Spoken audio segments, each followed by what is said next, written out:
시장의 잔주름까지 들여다보는 시간입니다. 시장 클로즈업.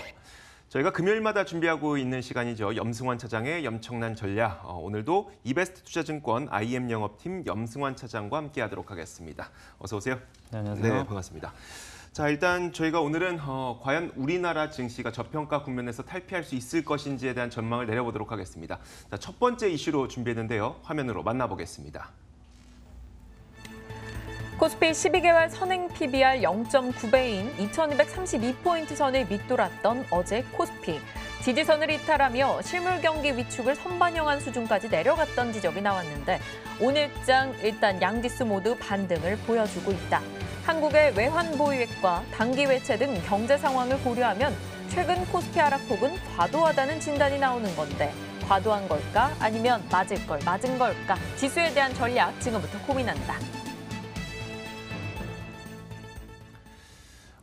우리나라의 증시가 저평가되어 있다는 이야기는 사실 굉장히 오래전부터 있었던 이야기고 다만 외국인 시각에서 바라봤을 때 우리나라 증시가 저평가될 수밖에 없는 이유에 대해서 많은 전문가분들께서 이야기하는 게 분단 국가니까 뭐 전쟁 가능성이 있으니까와 그리고 또 배당을 워낙 안 해준다. 지배구조가 불투명하다. 이런 것들이 다 저평가 요인이었잖아요.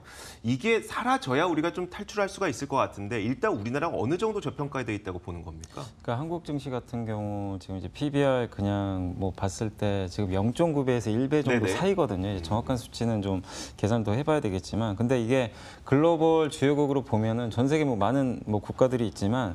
지금 가장 밑에 이제 가장 저평가된 게 러시아입니다. 러시아가 가장 저평가돼 있고 네. 그다음이 터키, 그다음이 한국이거든요. 근데 사실 지금 터키가 0.9배 정도 되고 한국도 지금 뭐 1배 미만이니까 거의 비슷하거든요. 네. 그리고 뭐 대만이 지금 1.9배 정도 되고 뭐 좀 우리보다 상황이 안 좋은 브라질마저도 1.7배거든요. 그러니까 네. 한국이 정말 이렇게까지 저평가를 받아야 되고 어떻게 좀 굴욕적인 건데 터키랑 이게 똑같은 대접을 받는 게 네네. 이게 정상인가? 네네. 그러니까 좀 많은 분들이 의아해하실 거예요. 그래서 저평가 원인 뭐 많이들 아시겠지만 제가 다시 한번 좀 정리해드리면 단기하고 중장기 요인으로 좀 나눠 볼 수가 네네. 있거든요. 그러니까 단기적으로는 일단 수급입니다. 이게 요즘에 터키 문제 자체가 우리나라 경제에 큰 영향을 안 주는데 네. 이게 결국 달러 강세를 자극시키잖아요. 달러가 강세면 당연히 한국에서 외국인들이 자금을 좀 빼겠죠. 네네. 그러니까 이런 이제 외국인 수급하고 지금 국민연금 기금운용본부장이 지금 1년 동안 지금 거의 공석상이죠. 네. 예. 근데 그게 선임이 돼야 뭔가 자금 집행도 하는데 지금 계속 연기금 좀 부담이고 또 연기금이 또 주식 비중을 줄인다는 뉴스도 아마 많이 네네. 보셨을 거예요. 그러니까 그런 여러 가지 좀 국내 수급도 좀 들어오지 않고 있고 이렇게 시장이 좀 빠지면 주식형 펀드로 예전 같으면 자금 들어오거든요. 네네. 근데 펀드로 자금도 잘 안 들어옵니다. 그러니까 국내 쪽의 수급도 굉장히 좀 요원한 상태고 이게 이제 단기적인 좀 원인이고 또 거기다가 한 가지 더 말씀드리면 이제 반도체 비중이 너무 크다는 게 문제입니다. 뭐 네네. 저번에도 한번 말씀드렸지만 삼성전자, 하이닉스가 차지하는 이익 비중, 그러니까 우리나라 IT가 전체 시장이 차지하는 이익 비중이 너무나 크거든요. 네네. 거의 한 30~40%에 육박하기 때문에 이 부분이 물론 어떻게 보면 좋을 수 있죠. 반도체 업황이 좋으니까. 근데 지금 계속해서 미국도 그렇지만 앞으로 반도체 꺾인다 계속 나오니까 이게 외국인들 시각에서도 반도체 지금 좋으면 뭐하냐. 네. 앞으로 얘네 꺾이니까 당연히 할인 줘야 된다. 그렇죠. 이제 이런 논리가 또 먹히는 거거든요. 그래서 단기적으로 이제 이런 요인이 있고 중장기는 아까 이제 앵커님 말씀하신 그대로입니다. 배당 성향 지금 우리나라 같은 경우 배당 성향 20%인데 네. 대만이 60%거든요. 그렇게 많이 대만이 줘요? 어마어마하게 줍니다. 그러니까 이제 대만이 당연히 이렇게 그 PBR이 높을 수밖에 없어요. 네, 이 배당 네. 성향 봤을 땐. 그리고 또 거기다 지정학적 리스크. 근데 사실 중기적인 요인은 저는 다 해결 가능하다 보거든요. 왜냐하면 네네. 뭐 지정학적 리스크 이제 종전 선언도 뭐 그렇죠. 한다는 얘기가 네네. 나올 정도로 많이 완화됐고 배당 성향도 지금 이제 국민연금이 스튜어디십 코드 뭐 적극적으로 도입하겠다라고 네네. 밝힌 것처럼 주주 환원 정책이 앞으로 펼쳐질 가능성이 높기 때문에 중장기적으로는 당연히 저평가 해소될 가능성은 분명히 높아요. 시간이 지나면. 근데 네. 단기적인 부분에 있어서는 이게 수급이라든가 이런 부분들에 대해서는 뭐 우리가 어떻게 할 방법은 지금 당장은 없는 거거든요. 그러니까 네. 요건들이 완화돼야겠죠. 뭐 달러 강세가 꺾인다거나 뭐 아니면 이제 반도체에 대한 너무 의존도가 좀 낮아진다거나 네. 이런 부분들이 좀 개선이 될 때 저평가가 좀 어떻게 보면 좀 탈출할 수 있기 때문에 그런 부분에서 좀 제가 봤을 때는 중장기보다는 단기적으로 봤을 때는 지금 결국 제일 중요한 건 달러 강세가 꺾이는 거. 이게 좀 가장 키포인트가 되지 않을까. 그런 좀 말씀 좀 드리고 싶습니다. 말씀하셨던 것처럼 수급상으로 이제 저평가되고 있는 상황, 대외적인 변수들 때문에 외국인들이 자꾸 우리나라에서 빠져나가는 상황, 이게 우리나라 시장의 저평가를 만들고 있다는 이야기고, 거기에다 더해서 이렇게 외국인들이 빠져나간다고 하더라도 뭐 기관 쪽에서 적극적으로 매수를 해준다면야 이 정도까지 저평가되어 있지 않겠지만 국민 그 연금의 기금운용본부장이 또 공석인 상태이다 보니까 마땅히 돈을 자금 집행을 못해서 우리 시장으로 자금이 들어오지 못하고 있다. 이렇게 수급의 공백 상황에 대해서 이야기를 해주신 건데, 사실 뭐 기관은 좀 그렇다고 쳐도요. 외국인들 입장에서 물론 달러 강세라는 그런 변수는 존재하지만 우리나라 시장의 기업들이 이익을 잘 내고 또 배동도 잘 해주고 그렇게 된다면 또 들어올 수도 있을 것 같은데, 그거는 좀 약간 뭐라고 할까요? 기업들이. 근데 제가 말씀드린 게 뭐냐면 펀더멘탈은 사실 아무 이상 없거든요. 그러니까 수출 지표도 여전히 좋고 이번 2분기 실적 뭐 또 말씀드리겠지만 잘 나왔습니다. 그러니까 2분기가 뭐 쇼크가 나왔다면 또 모르겠어요. 근데 네. 그것도 아니고.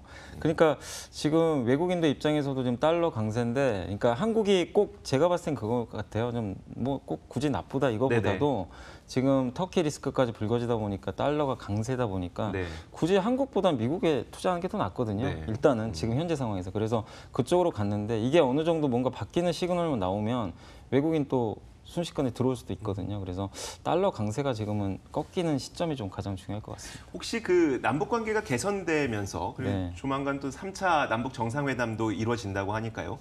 이런 것들이 그 첫 번째 가장 큰 요인인 또 전쟁 가능성에 대한 그 위험성을 낮춰주면서 저평가를 확 극복할 수 있지 않을까? 이건 어떻게 생각하세요? 그러니까 종전선언이 되면 지금 사실 남북 경협 기대를 많이 하는데 못하는 게, 지금 종전선언을 해야 그 트럼프 대통령이 결국엔 그 북한에 대한 제재를 풀 수가 있거든요. 네네. 그렇게 돼야 북한에 대한 이제 경협이 가능해지는 건데, 이게 지금 안 되다 보니까 좀 계속 좋았다가 실망매물 나오고 네네. 이러는 거거든요. 근데 이제 종전선언 가능성은 이번에 뭐 9월 달도 유엔 총회도 있고 분위기는 잡혀 있거든요. 그래서 네. 이게 되면은 당연히 코리아 디스카운트가 어느 정도 훼손될 수 있다고 봅니다. 근데 이런 남북 경협 또 전쟁 리스크 자체만으로 지금 저평가가 좀 뭐 무조건 해소된다 이렇게 네네. 보긴 좀 어려운 게, 한국에서는 어쨌든 이런 것들이 그동안 장기적으로 계속해서 작용을 해온 거기 때문에 어느 정도 충분히 좀 반영이 된 상태고, 사실 아까 배당 말씀드렸지만 사실 제가 봤을 땐 지배구조 이슈가 더 큰 거거든요. 아, 그래요? 이 전쟁 리스크보다는. 네. 그리고 전쟁이 난다는 뭐 우려감들은 항상 많이 있었지만 실제로 그 몇십 년간 뭐 미사일 발사하고 그랬지만 실제로 네네. 난 건 아니기 때문에 그런 부분을 봤을 때, 그리고 또 이 경협이라든가 북한의 경제가 좋아지면 한국도 뭐 좋아질 수 있겠지만 베트남식으로 북한이 갈 가능성이 높은 상태에서 베트남 10년 넘게 걸렸습니다. 네네. 이거 이 경제 모델 구축해서 가는데, 그래서 네. 좀 굉장히 긴 호흡이기 때문에 이거 하나만 가지고 그냥 이제 무조건 저평가 해서다 이렇게 보는 건 좀 무리가 있다라고 생각합니다. 네, 알겠습니다. 자, 저희가 앞으로의 전망, 그리고 그 과연 우리가 어떤 요인들을 좀 해소해야 우리가 저평가 국면에서 벗어날 수 있을 것인지에 대한 이야기를 해봤는데, 더 중요한 거는 그럼 우리나라 기업들의 펀더멘털이겠죠. 과연 실적이 어땠는지 두 번째 이슈 만나보도록 하겠습니다. 매일같이 바뀌는 대외 변수에 오르고 내리고를 반복하는 시장. 결국 믿을 건 숫자뿐. 2분기 실적이 마감된 지금 호실 쪽에 올라가는 재지주를 비롯해 실적이 뒷받침되는 종목을 추려야 할 때, 과연 이번 시즌 실적 진주는 누구일지 지금 찾아본다. 문득 이런 생각이 들었어요. 어린 시절에 그 부모님한테 뭔가 공부를 배우는 거는 참 안 돼요.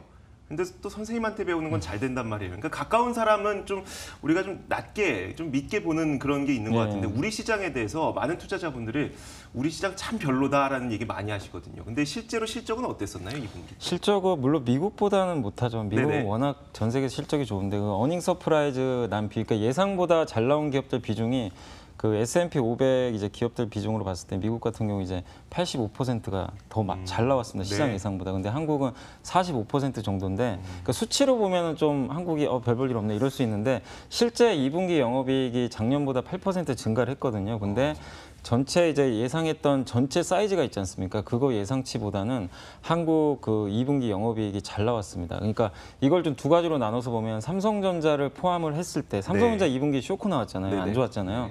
그걸 포함을 했을 때 예상이 100이라고 하면은 네. 삼성전자를 포함했는데도 예상보다 잘 나왔어요. 1% 더 잘 나왔습니다. 101% 정도 나왔고. 삼성전자를 빼도. 포함을 해도. 그러니까 안 네네. 좋은 삼성전자 안 좋은- 포함해도. 네네. 그리고 삼성전자 빼면 103에서 4 정도 나왔거든요. 그러니까 실제 예상한 것보다는 잘 나왔습니다. 그러니까 많은 분들이 좀 오해하시는 게 이거 시장 안 좋고 맨날 저평가되니까 2분기 실적 별 볼 일 없었겠구나 이렇게 네네. 좀 오해들을 하시는데 실제로는 되게 잘 나온 거거든요. 반도체 쏠림도 좀 많이 완화됐다는 네. 이야기네요. 그리고 또 경기 민감주라든가 이런 쪽도 좀 의외로 좀 선전을 좀 해가지고 네, 네. 좀 생각보다는 좀 잘 나왔습니다. 특히 이제 업종으로 보면은 금융, 통신, 또 소재 업종, 이 경기 민감주 대표 기업들이죠. 이런 기업들이 생각보다 잘 나왔고 물론 좀 IT는 삼성전자 때문에 좀 어쩔 수 없이 좀 부진하게 나왔고 헬스케어는 워낙 사실 실적이 중요한 섹터는 아니거든요. 그렇죠. 근데 셀트케어는 그래도 일단 뭐 셀트리온도 보셨지만 예상보다는 좀 안 좋게 나왔습니다. 그래서 부진했지만 일단은 2분기는 좀 예상보다 잘 나왔고 그러면 이제 중요한 게 결국 3분기인데 그렇죠. 3분기도 여러분들이 나쁘게 보실 필요가 없는 게 지금 추정치가 많이 낮아지고 있어요. 이건 물론 좋은 뉴스는 아니지만 네네. 기대를 안 한다는 얘기는 실제 나왔을 때 기대를 안 한 만큼 잘 나오면 굉장한 이 서프라이즈가 나오는 거거든요. 네네. 그래서 3분기 실적은 저는 오히려 이렇게 기대치가 낮아지는 게 좋다고 생각합니다. 그리고 보통 실적 보실 때 1분기보다 2분기가 좋고요. 2분기보다 3분기 좋고 4분기는 항상 안 좋아요. 왜냐하면 뭐 성과급이라든가 네네네. 일회성이 많이 나가서 3분기가 항상 사상 최대인데 이번 3분기는 좀 유독 기대들을 안 하고 있습니다. 네네. 근데 이번에 굉장히 잘 나올 것 같아요. 왜냐하면 반도체 또 최성수기거든요. 네. 그래서 그렇게 보면은 3분기 기대감 갖고 보신다면 지금 시장 너무 걱정하실 저는 필요는 없다라고 생각합니다. 좋습니다. 그렇다면 우리가 2분기 실적 발표는 이제 마무리가 됐고요. 이제 우리가 관심을 갖고 있는 건 3분기와 3분기 이후에 실적에 대한 기대감이겠죠. 어떤 기업들 위주로 좀 기대감을 가져보면 좋을까요? 그러니까 기업들이 워낙 좀 다양하게 있는데 네. 좀 주가가 그래도 저평가돼 있으면서 이번 2분기 잘 나왔고 3분기까지 좋아지는 기업들 한 몇 개만 좀 간단히만 그냥 말씀드릴게요. 네네. 뭐 KC라는 이제 반도체 장비 기업이 하나 있고요. 굉장히 좀 자산 가치도 좋은데 이번 실적 잘 나왔었고 그다음에 예전에도 한번 좀 언급드렸던 것 같은데 현대리바트도 이번에 2분기 주가 엄청나게 부진했었는데 2분기 실적이 생각보다 굉장히 잘 나왔습니다. 네. 그래가지고 주가가 그날 하루에 뭐 7, 8% 발표하고 급등했었는데 여전히 업종 평균보다 굉장히 저평가돼 있고요. 대상 같은 경우 어제 주가가 한 9% 올랐거든요. 네. 그러니까 실적이 예상보다 잘 나왔는데 업종 평균포가 한 15배인데 여전히 12배밖에 안 될 정도로 싸고 3, 4분기 계속 좋아진다고 합니다. 그래서 관심 있게 보시고 하이닉스도 넣어봤는데 하이닉스 계속 그러니까 안 좋다는 얘기들 많은데 제가 봤을 땐 그거는 그냥 소설이에요. 사실 보면 그 나중 문제잖아요. 나중에 네네. 안 좋아지는 건 우리 모르는 거고 네. 그냥 팩트만 보면 3분기, 4분기까지 계속 좋을 것으로 좀 전망돼 계속 나오고 있기 때문에 그 반도체 가격이 여전히 안 꺾였기 때문에 네. 하이닉스 PER 3.7배인데 여기서 나쁘게 볼 필요 없고요. 그다음 마지막으로 화장품 회사 아우딘 퓨처스도 최근 주가 급락 나오는데 화장품 평균표가 30배 정도 되잖아요. 네네. 근데 13배밖에 안 될 정도로 굉장히 쌉니다. 그래서 네.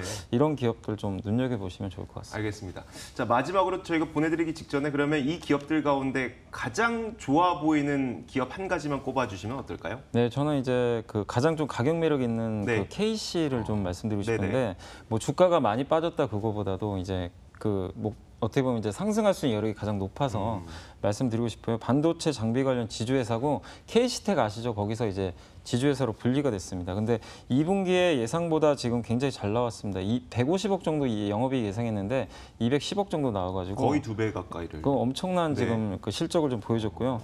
특히 삼성전자, 하이닉스의 주력으로 좀 납품을 하는데 이쪽 좀 매출이 늘어났고 이게 끝이 아니라 3분기에는 LG 디스플레이 광저우 공장 이제 승인 나가지고 네네. 가동 들어가잖아요. 네. 그쪽에까지도 좀 납품이 예정이 돼 있다고 합니다. 그래서 3분기는 더욱더 좋아질 것 같고 뭐 삼성전자, 하이닉스 계속 투자하고 있고 또 거기다가 지금 이 회사 시총이 2천억인데 이 보유한 지분 가치가 한 2,600억 되고요. 그다음에 순연금이 한 1,800억 정도 됩니다. 네. 그러니까 이거 합치면 거의 4천억 넘는데 시가총액이 그 절반밖에 안 되거든요. 그러니까 그 정도로 너무 어떻게 보면 좀 반도체라는 그러니까 하이닉스랑 약간 같은 성격이죠. 너무나 저평가돼 있는데 반도체니까 좀 높은 포 줄 수 없다. 네네. 이런 좀 요인인데 그러나 이미 그런 것들 다 반영됐기 때문에 저는 좀 긍정적으로 보시면 좋겠고 마지막으로 그 전략 말씀드리면 일단 매수가는 지금 한 19,000원대인데 2만 원 이하에 사시면 좋고요. 목표가는 24,000원, 손절가 18,000원 잡고 대응하시면 일단 좋을 것 같습니다. 네, 알겠습니다. 자, 저희가 과연 우리 증시가 저평가 국면을 해소하기 위해서는 어떤 요인들이 필요한 것인지와 함께 그리고 3분기 실적이 기대되는 종목까지 살펴봤습니다.